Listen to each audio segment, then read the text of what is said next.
How to block random texts on iPhone.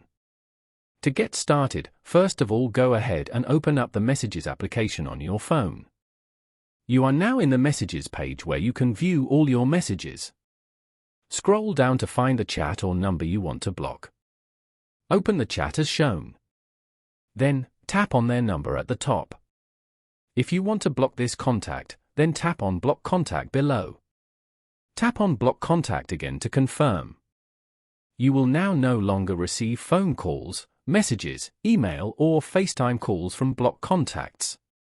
Your privacy will now be more enhanced. This way, you get more control over your experience with the device and how you use it. Following these steps, you can easily block random texts on iPhone. Thank you for watching. Please leave a like if this tutorial helped you, or leave a comment below if you have any questions related to the video.